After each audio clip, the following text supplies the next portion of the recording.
Our mission is really, one, to get youth involved in politics and activism, but also to really kind of trying to bring back the working class to the Democratic Party, and say, hey, there's multiple routes you can go in life. You don't just have to go to college.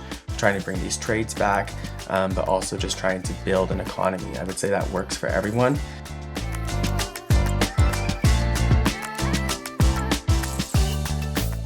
Welcome to Around the Districts podcast, where we bring conversations that matter straight to you. No noise, no jargon, just real issues and real conversations that affect our communities. Today, we're talking about youth leadership and grassroots power and what it looks like when young people step up and refuse to be counted out. So we are joined today by the founder of Unity Rising, Jacob George. Thanks for having me. A youth-led organization working to build power for young working class people through organizing, voter registration, you can tell me if I'm wrong about this, and bold, simple messaging. Yes. His story is deeply rooted in lived experiences from working multiple jobs, sleeping in his car as a high school student, and serving on a local school board and organizing young people across Arizona. Sorry, I forgot where I live. So thank you for joining us, Jacob. So welcome Thanks to the for having podcast. me. Tell us a little bit about you. I know I said some things, but tell us a little bit about you. And I'll kind of start with my story. I'm from, originally born and raised in Salt Lake City. Everyone always is dying to know, are you Mormon? No, I'm recovering. That's what I tell people. No, they're great people. But we moved out here 9 years ago, and I grew up in the West Valley in Goodyear. Went to school at Desert Edge High School where I graduated. During my time, in 8th grade, I kind of started getting more politically involved, especially with the Red for Ed movement and for educators. I remember going and protesting outside my school, and in Phoenix when we had that huge, large protest. And that's kind of where I kind of got my little interest in political activism.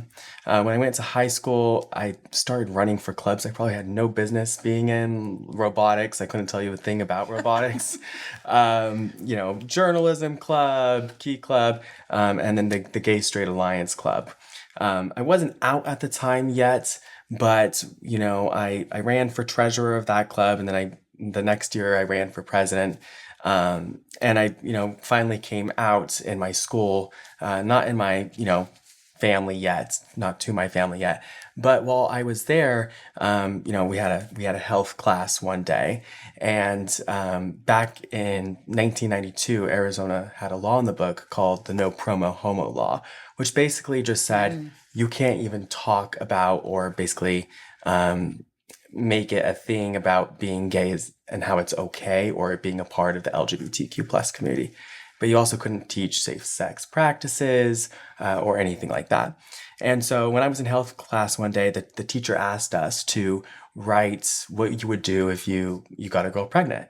And I said, well, I wouldn't because I'm gay. I don't like girls like that. And it was actually very interesting. And so he told me to write it as if I was straight.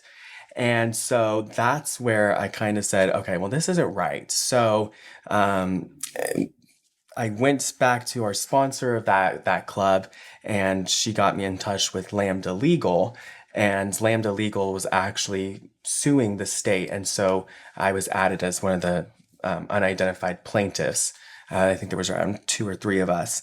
And we sued the state of Arizona. And in 2018, it was actually taken off the books and they repealed the law. wow. So It seems so crazy that in 2018 that is still a thing. Yeah. Because that's less than 10 years. Less than 10 years ago, right? Exactly. So how did that impact you, going to school?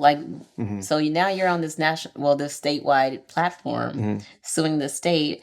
Right. How did your peers react to that? How did your family react to that? Because you had not been out at first. Well, right? I wasn't out yet, and I was unidentified. So a lot of people actually didn't know it. So it was really. Oh, you were unidentified. Yeah. So it was okay. because of my age, so I couldn't really, unless I had parental consent. And so I didn't have that. So I was like, well, I don't want to shake it up. But in senior year, I came out to my family. My family here, we had a lot of issues. And so I got kicked out of my home. I moved all the way to Phoenix. So I would drive to Goodyear every day to go to school. But in the morning, I would work as, a barista. And then I would go back home and I would go to school, and then I would basically do serving at an Italian restaurant at nighttime. So you had a lot of lived experiences that kind of shaped who you are exactly today and why this matters so much to you. Right. And I relied really heavily on my educators and my administrators who really pushed me through high school and then helped me get to, college with grants and scholarships and all of that stuff. And then in 2022, I started helping out Mission for Arizona, which is Mark Kelly's coordinated campaign just at ASU. And that's kind of where I first got my little taste of it. And I loved doing it. And so I made sure Were you doing the phone banking? Because I did that too. I did phone banking, canvassing, yelling at ASU students with megaphones, making sure they're registered to vote, and all of that fun stuff. And then, this last cycle, I worked for the Human Rights Campaign, as well as Tim Stringham. Oh, okay. On his campaign. You worked on his campaign? Okay. Yeah. So I was doing Good. his campaign. So Wow, so you're breaking barriers. yeah, we're trying. So Unity Rising, how did that come about? Yeah, so it came about, right after the 2024 election. A lot of, I would say, a big group of young people, we kind of all came together from different orgs that I've noticed and different people in different campaigns. And it was actually different states, people in different states as well. And we realized that Turning Point was an issue on campuses, especially high school campuses, and there's not really an alternative that really kind of gives democratic values. And so we started in practically December of 2024 is when we kind of started launching things.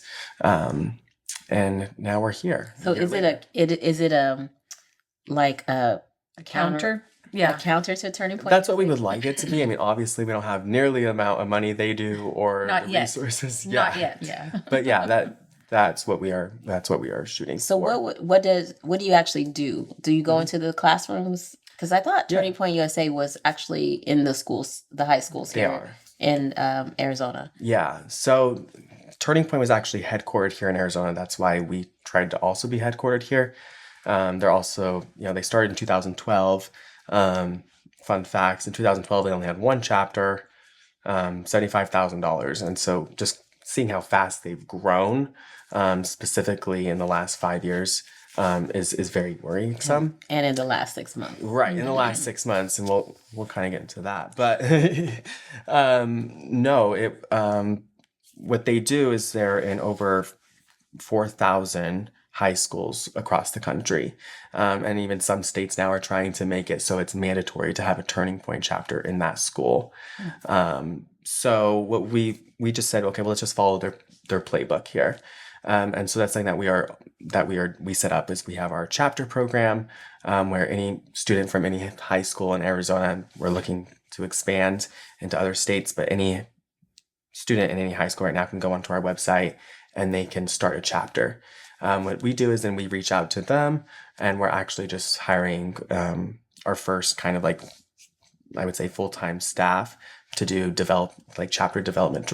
That director, that's their position, and their whole thing is to find people to start chapters in their school.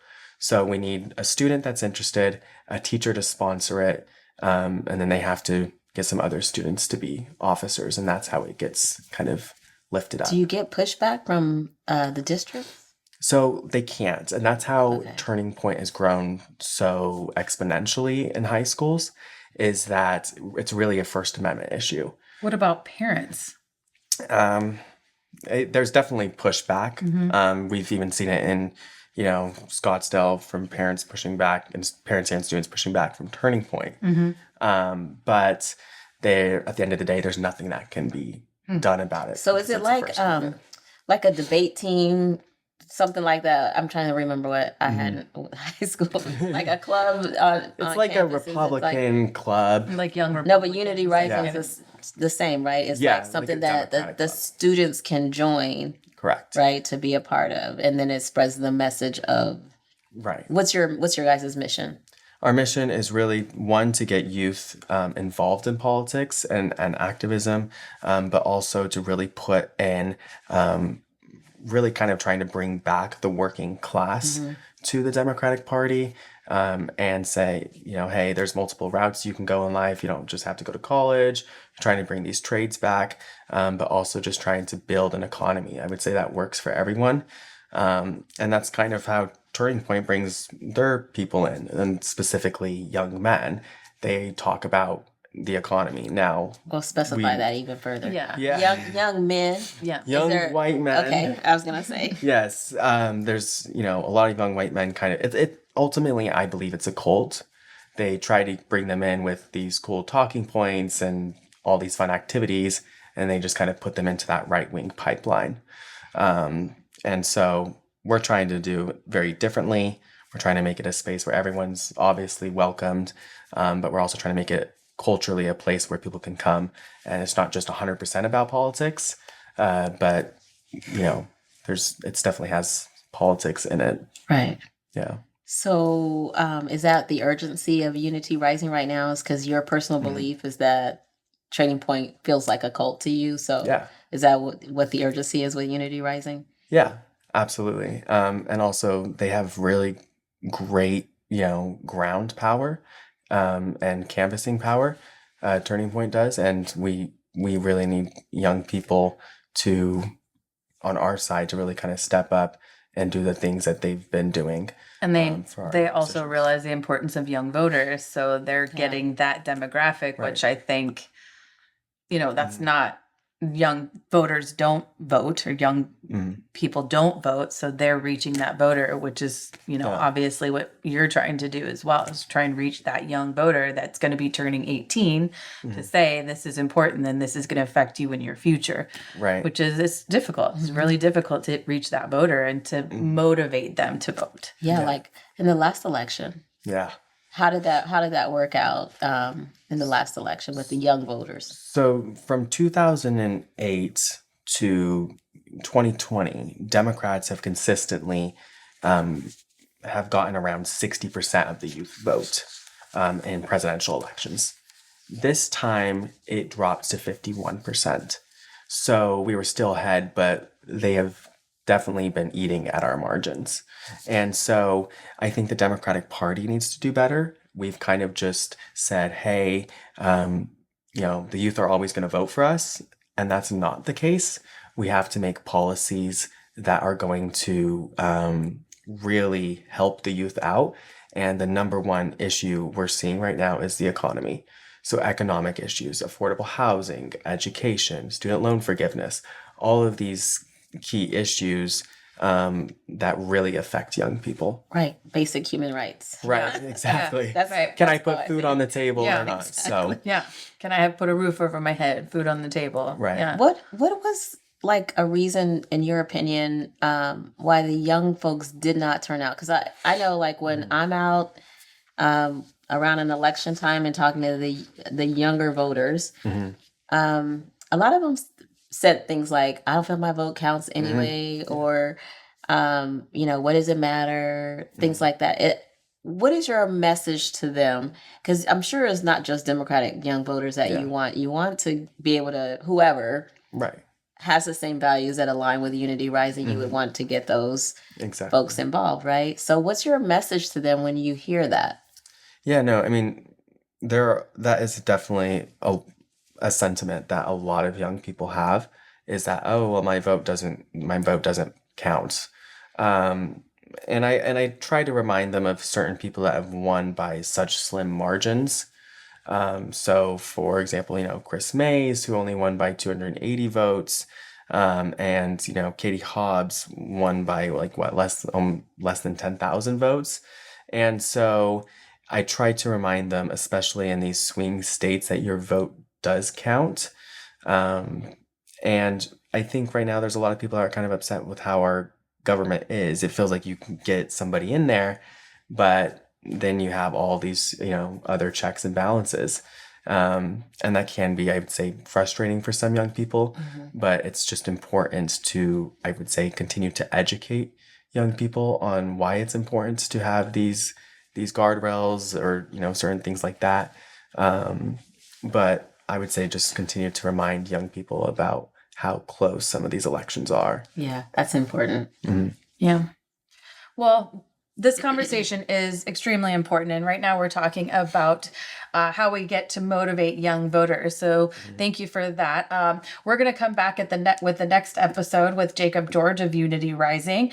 So please share, like, comment. Let us know what you think about how we can motivate young voters to vote.